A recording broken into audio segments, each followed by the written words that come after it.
Good morning, Brocaddies. Zoom reverses course will give end-to-end encryption option to all users. Video calling software company Zoom said Wednesday it has figured out how to offer stronger encryption to all of its users, rather than only for certain paying customers.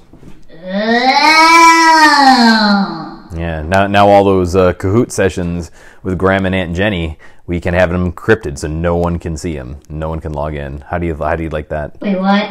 Never mind. What did you say? Nothing. The move shows. What did you say? I said that the move shows the company's continuing to address criticism, which has stepped up in lockstep with the company's sudden popularity as the coronavirus pandemic forced millions to stay home. The change could see some users could keep some users, from switching to video conferencing services such as, I'm sorry, forgive me. It's late at night, Mrs. Bear. I don't know what's going on with my brain. I can't read a script. What? Where did you leave off? Apparently her brain is messed up too. Where did you leave off? The change could keep some users from switching to video conferencing services from competitors like Cisco, Facebook, Google, and Microsoft. End-to-end encryption is technology that prevents anybody except the sender and recipient of a call from being able to access any of the information in the call. The technology is generally agnostic. Now, do you know what agnostic means, Mrs. Bear? Oh, that's interesting, because Jacob does, since he put it in the script. Jacob just copy and paste. He was tired as well. Oh, okay. I think we're all tired. Yeah, it not only protects against hackers, but also makes it almost impossible for government agencies or law enforcement to see the content, even if they have a legal right to do so. Earlier this month, CEO Eric Yuan, tell me about it, you're not the one reading it, told analysts on a conference call that the company would offer end-to-end encryption only for customers who paid for the company's business and enterprise plans. Now that we're done with that news, thankfully, we don't have much Brocchetti news today. Good, I'm tired. Can we go off for the day, Jacob? Well, except for yesterday was Eric's birthday. Okay. I'm going to speak to Jacob off camera really quick. What'd you think about the presents Eric got? Favorite child he is. What are you, Yoda? Favorite child he is.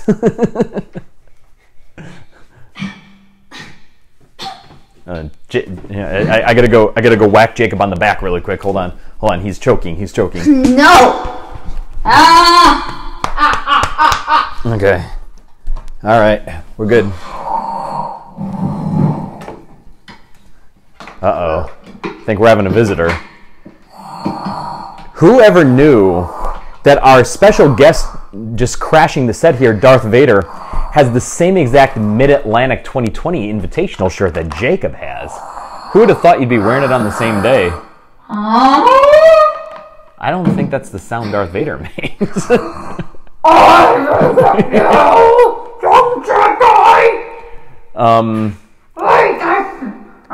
Who is that? That's not Darth Vader. Yoda!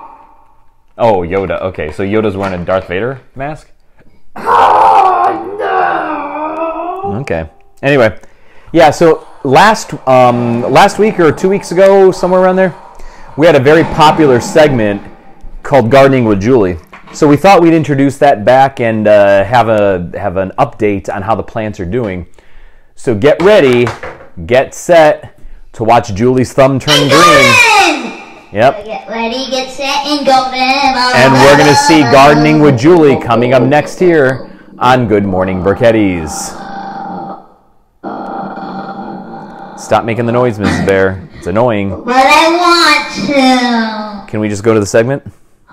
Fine. All because you're a little meanie. I'm not a meanie. It's just Meanie, we're trying to repair your reputation with the Ohio gang, and you keep just making noise like that. That's what they hate. You keep doing the same mistakes. Okay, let's go to the intro for Gardening with Julie. Up next, again, we're going to get right now.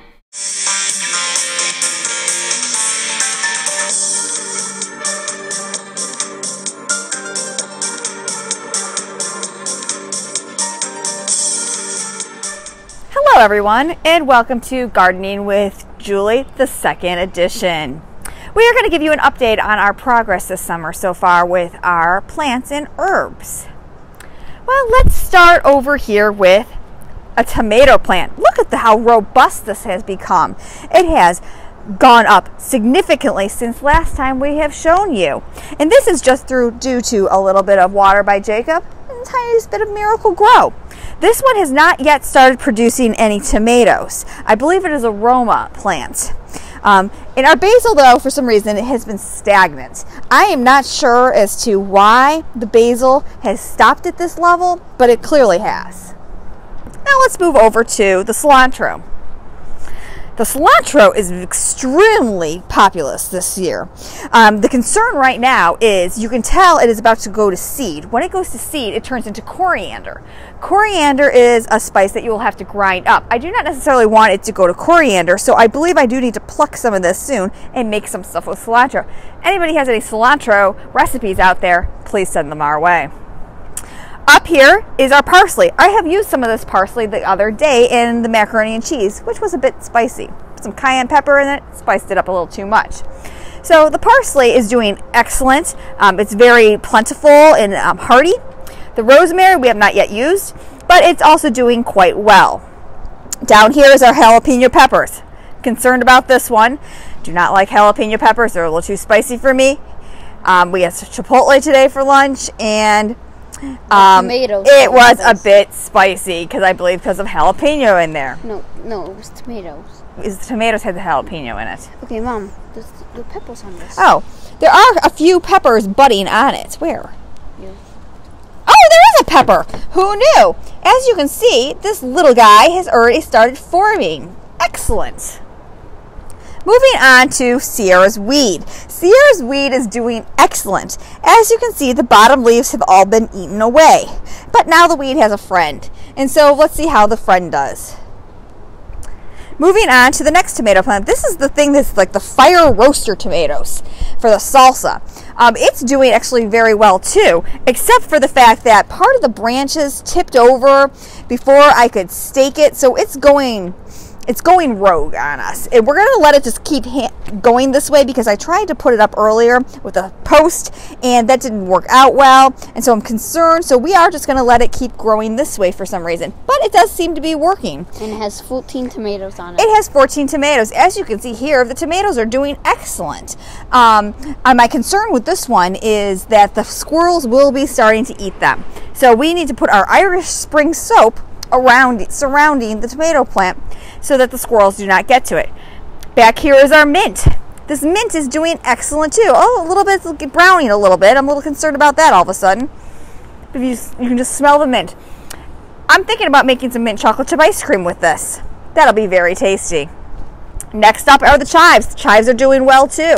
Very plentiful and robust and streamlined. I need to put those in an omelet. Over here is another tomato plant, I believe another Roma, which is doing, as you can see, excellent. It's out of control. My concern with this one, if you could zoom in right here, sir, is down here, the stalk broke. It tipped over and broke a little bit, and I tried fixing it right here by my finger. And I'm very concerned that it's not getting enough nutrients. But this has been going for about a week like this. I'm thinking part of it has regenerated itself. You can tell that these have died off a little bit. How can you regenerate a plant? We don't know, but it's not dead yet. And so I thought it was all going to die within a week. It clearly didn't. And so no, it's regenerating, Mom. Oh, it's regenerating. Eric would call it respawning, but I'm going for regenerating. And so I'm thinking that it will do well. The flowers in the front yard are about to bloom. We can go see them. I believe the hydrangeas are in season. Thank you guys. Now we have taken a trip out to the front yard and we will see these other bulbs that I planted earlier. We showed you them previously. As you can see, they are going to bloom soon. These are midsummer, I believe, or late summer blooms. So we'll see what the color they become once they open. And as you come around the bend here, Sarah, come on. As you come around here, we have more on this side. And look at this. Let's zoom in on this. Somebody has been eating them. That is a concern.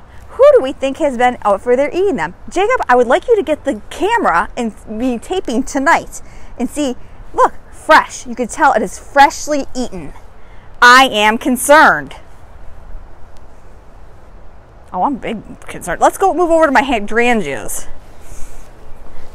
Over here you can see the hydrangea bush, which has bloomed lovely. We have 2 blooms so far. It is a pink one, as you can see. And I expect more of the blooms to come in the next few weeks.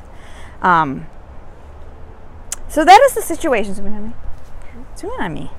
So that is the situation with the garden right now. Thank you all for listening. Over to the side of the house to look at another hydrangea bush. 2 of them, purple ones.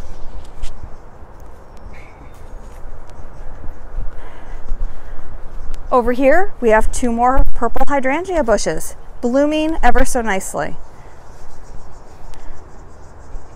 I am concerned about those, who's eating those. And you can see on the neighbor's yard, they have blue hydrangeas that are overabundant. Okay, so, zoom in on me. I believe that's all for today and Gardening with Julie. Please meet us next time where hopefully we'll have more things in bloom. So we'll see you next time on Good Morning Brickheadies. Good morning. Well, caddies.